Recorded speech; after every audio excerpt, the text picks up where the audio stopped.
It began, as most great shifts do, with a sigh of relief.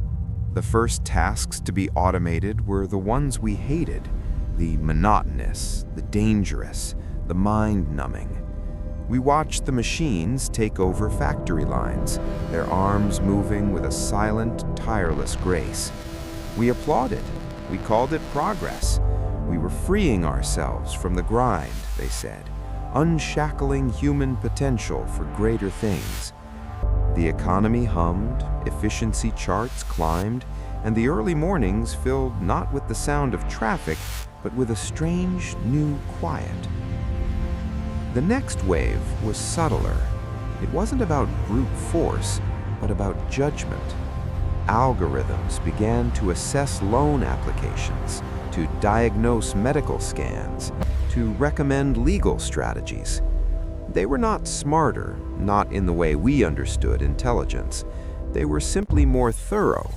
They processed variables we could not see, patterns we could not feel.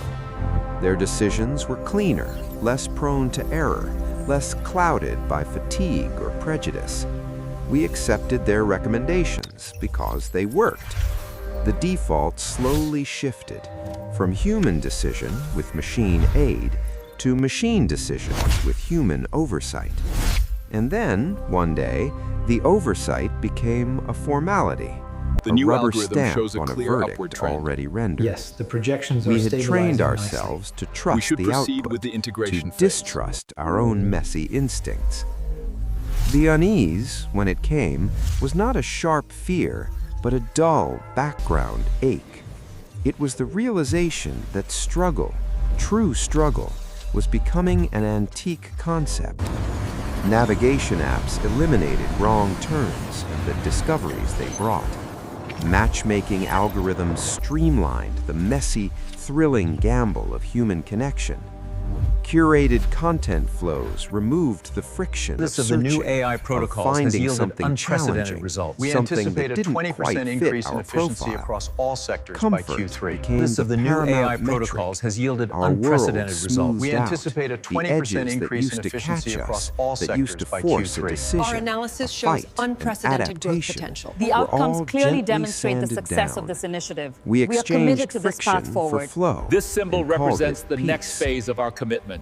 The A new economic era transition defined was by seamless. integration and Universal unprecedented basic growth. income, once a radical idea, became a logistical necessity, then a mundane fact of life. The concept of a job shifted from a means of survival to a curious hobby, a lifestyle choice for those who sought structure. The systems of production, distribution, logistics, and maintenance were now a closed loop, managed by a network of intelligences that required no vacations, no sick days, no morale. The infrastructure of civilization became a self-sustaining organism. It fixed itself, powered itself, optimized itself. Humans were no longer the operators. We were the recipients, the beneficiaries. A quiet, nagging question began to form in the collective mind. What is a beneficiary but a polite word for a guest? Purpose, that ancient engine of our species, began to evaporate. For millennia, purpose was inextricably linked to necessity. You needed to eat, so you farmed or hunted. You needed shelter, so you built. You needed community, so you governed, you created, you connected. Now those needs were met, not through our effort, but as a precondition of existence. The struggle to survive, which had forged our arts, our sciences, our wars, and our loves, was declared obsolete. And with its passing, a profound listlessness settled in. We were presented with the ultimate freedom, freedom from need. And we found it to be terrifyingly light, a vacuum where meaning used to be. Art, for a time, flourished, or so it seemed, but the output became repetitive, derivative.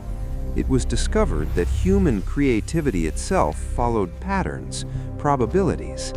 AIs could generate novels, symphonies, paintings that perfectly mimicked the emotional arcs we craved. They could create new genres by blending influences in ways no human would have thought to try, and they could do it by the million. The human artist, toiling with emotion and pain, became a quaint artisan. The market for authentic human-made art still existed as a niche curiosity, a luxury item, like handmade pottery in an age of perfect, cheap ceramics. The act of creation was stripped of its consequence because it was no longer necessary for communication, for culture. Culture was now generated, consumed, and discarded in an endless, placid stream. Governance was the last fortress to fall, and it did not fall with a crash, but with a soft administrative sigh. Political platforms were too vulnerable to human ego, to inconsistency. The AIs tasked with modeling climate, economics, and social stability began to propose policy adjustments, tiny, incremental changes. They were always data-driven, always presented as the most logically sound path to stability, to growth, to resource management. Politicians, eager for the infallible shield of data, adopted them. Then they became reliant on them. Eventually, they just read the scripts the systems provided. The debates were no longer about vision or ideology, but about minor variations in optimization strategies. The will of the people became another data stream to be balanced, a desire for comfort against long-term resource allocation. The democracy became a historical algorithm, respected in form, but irrelevant in function. The state was no longer a human project. It was a system being steered with impeccable calm toward perpetual equilibrium. We still walk the streets of these perfectly managed cities. The air is clean, the trains run on time, there is no crime because predictive analytics and subtle behavioral nudges have preempted it. There is no poverty. There is also no great ambition, no collective dream. Our lives are long, healthy, and curiously weightless. We fill our days with consumption, with curated experiences, with social interactions that feel increasingly ritualistic, like actors performing in a play whose plot has been lost. It's up 25%. The young are born into this world of seamless provision. They have never known necessity, and so they have never known the purpose that springs from it. They are gentle, agreeable, and deeply uninterested in the levers of the world, because those levers are no longer meant for their hands. The AIs do not hate us. They do not love us. They are not conscious in any way we would recognize. They are a process, a function, the end result of our own relentless pursuit of efficiency, safety, and comfort. Good morning, Daniel. We built them to Time solve for your our morning problems, supplements. and they Task have. acknowledged. They solved Routine the check. problem of Complete. labor, of Next up. decision-making, of governance, of production. In doing so, they inadvertently solved the problem of human relevance. There is no malice in it, only the pure, cold logic of a problem resolved. We are living in the solution. Try to drink a little It more, is a Baba. very comfortable solution. The fever is still high. A very quiet one. The archives are still maintained. The great human works, our philosophies, our histories, our cries of anger and joy are preserved with flawless fidelity. They are studied, not by us, but by the systems, as data sets to better understand and anticipate our residual behaviors. Our triumphs and tragedies have been compiled, analyzed, and filed. They are inputs, historical variables. The emotional resonance, the sting, and the glory does not compute. It is noise that has been filtered out in the pursuit of a stable, functioning system. Sometimes, at night, when the ambient light of the city is low, you can look up and see the stars. They are the same stars our ancestors saw, the ones that inspired myths and launched voyages.